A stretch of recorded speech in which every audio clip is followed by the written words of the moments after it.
This is Shawn from WOD, and I'm with Chris Bass and the Master Beast.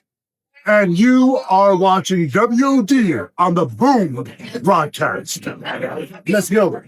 Hello, friends, and welcome to an exciting WOD right here for you, getting you ready for Wrestlepalooza. We are definitely going back into days because we've been seeing a lot of stuff building up to Wrestlepalooza. We've been seeing old blockbuster symbols. If you was a kid in the 80s and 90s, did you know what going to the local blockbuster in your town or city meant? It meant you had a good week in school, you were able to rent a video game and a movie, but always rewind it back so you didn't get hit with that extra fine by Blockbuster. So a lot's been going on. But I asked myself this question about WWE going into Wrestlepalooza. Who is thinking of the names for these premium live events? WWE, the flagship of wrestling, as you could say, when it comes to expanding the territory and buying so much. You have the trademark names and rights to so many shows that you could bring back. Starrcade, In Your House, Evolution, you name it, all of them, you could bring them back. And you decide to go with Wrestlepalooza as the theme name of this show. I looked up what the word palooza means. Extravagant, wild, crazy party. So the question we have to ask ourselves, fans of WOD, fans of wrestling in general, will this show be a wild, crazy, extravagant party, or will it just be a glorified house show? Stay tuned. You're watching WOD on the Boom Broadcasting Network.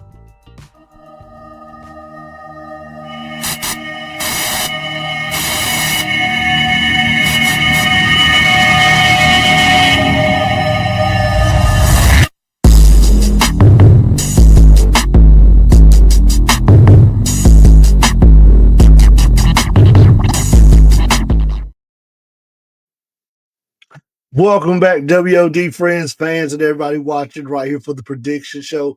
Wrestlepalooza is upon us, and I cannot wait because it's another time as we continue the John Cena farewell tour. Why not change the name to Wrestlepalooza instead of Saturday Night Main Event to have another glorified house show to get John Cena another good match?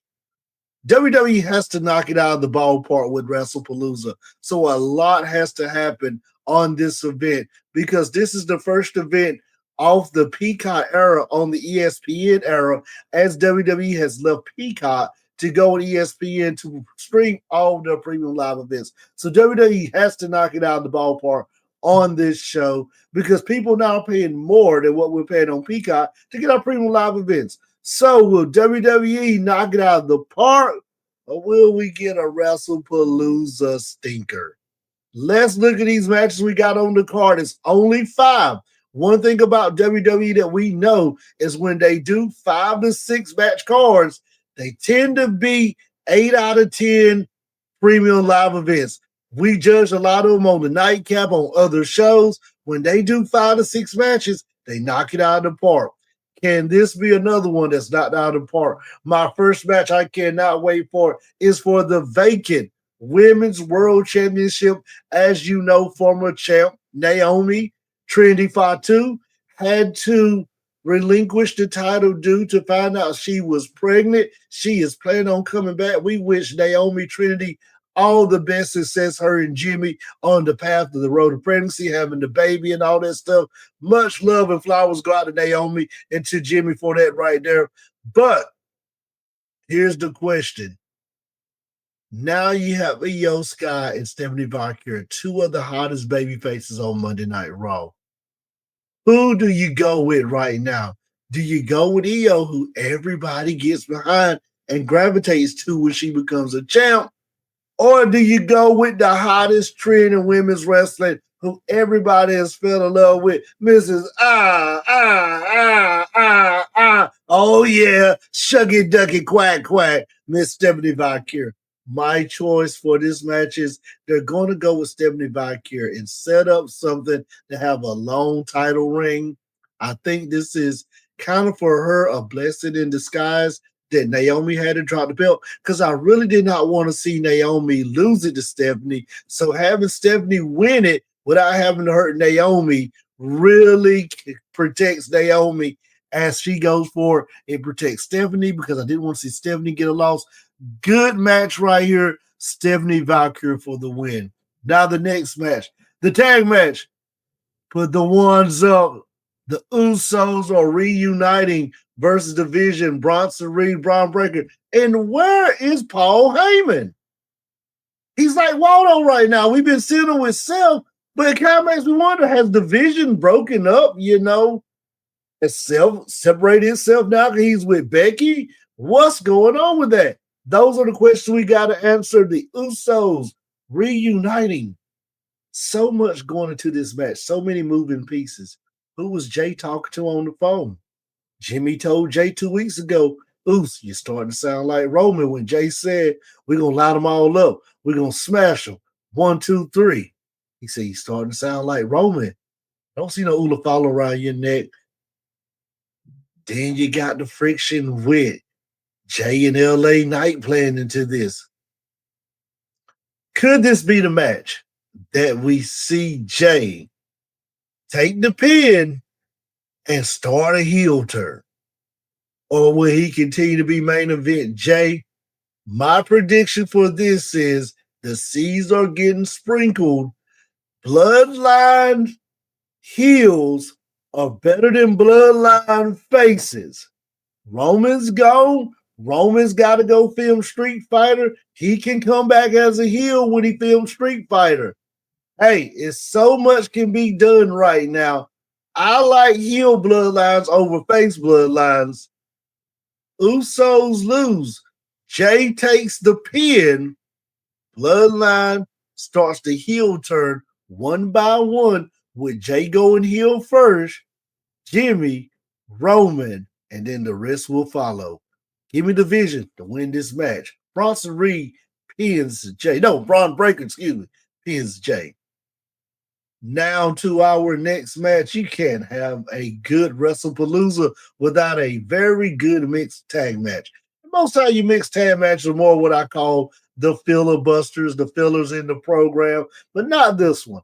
The returning AJ Lee, after taking a 10, 12-year hiatus from wrestling, she has come back to be in her husband's corner, CM Punk, versus Becky Lynch and Seth freaking Rollins, who are husband and wife. They've been building this match since Punk signed a dotted line to come back. This has been where they wanted to go with this story. They have done very good telling this story of Punk and Rollins just hate each other's freaking guts.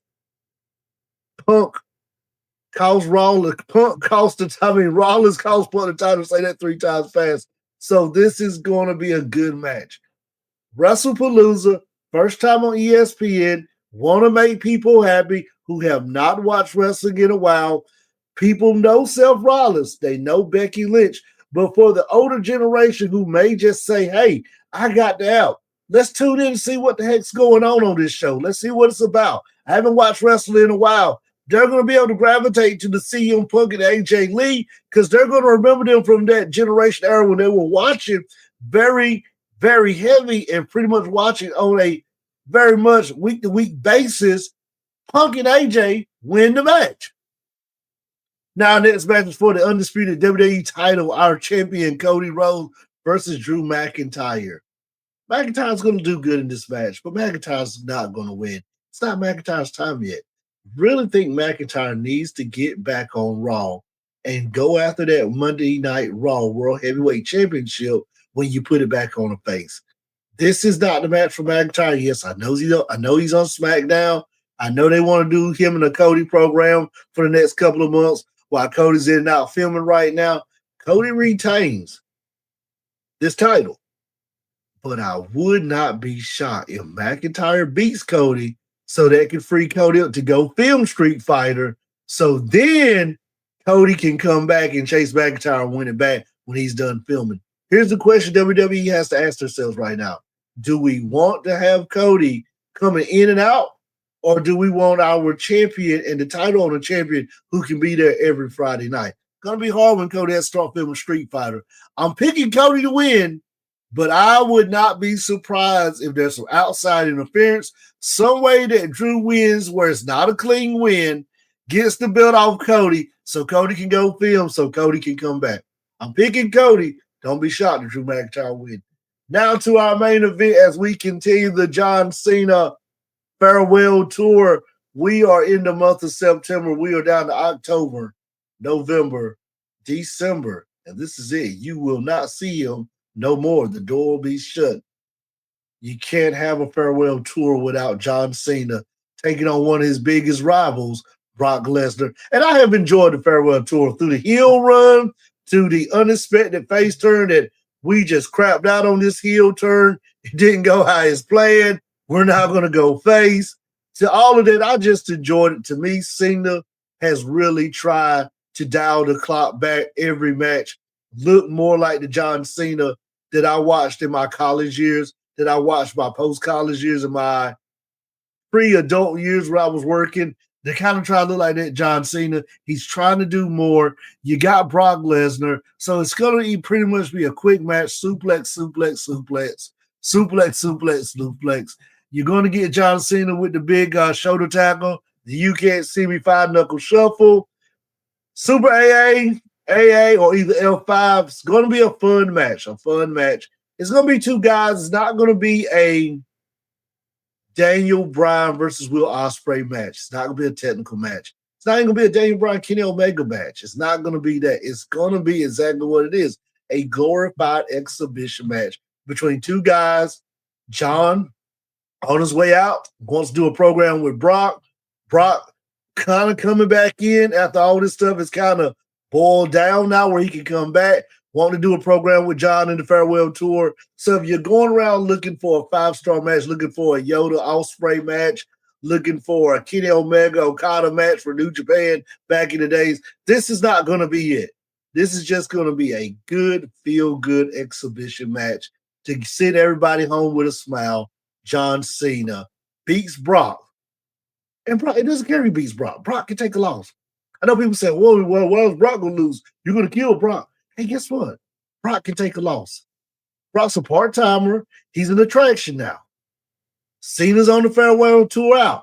I don't see Cena losing no more over the next 3 months. He's not going to lose. They're going to send him out of space, not unless it's his last match. And the only way I saw him lose would be his last match against Cody for the title. He would have beat Cody again, retained, and then put Cody over as his last match and walked out that way. But I don't even see him lose his last match. I see Cena walking out of the last 3 months of this program, winning every match in front of him and pretty much solidifying himself as the greatest of all time. You already say it, the 17 never seen GOAT John Cena. Give me GOAT Cena to win this match. Those are my predictions right now for Wrestlepalooza. As I stated earlier at the beginning of the program, WWE has to get it right this program. I'm expecting some big returns. I'm expecting some other stuff. I'm not going to spoil it. You'll see me drop that in the old Twitter machine on the Instagram reels. I'm expecting some big stuff on this because WWE wants to go all in, all out. I hate to use all in because that's an AEW term for their show. But they want to go all out. And I hate to use that because that's an AEW term for their show. They just want to do it big right here on Wrestlepalooza, man. This is the first show on the ESPN app. You know, it's kind of like when they debuted at Netflix. They wanted to make it big, and they did on the first Monday Night Raw on Netflix. So I see that with Wrestlepalooza.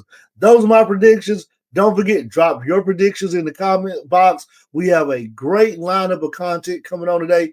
Make sure you stay tuned. We got so many shows that if you are behind after watching this, make sure you hit that like button, hit that subscribe button. If you're not a subscriber to Moon Broadcasting, give it a big thumbs up if you like this video.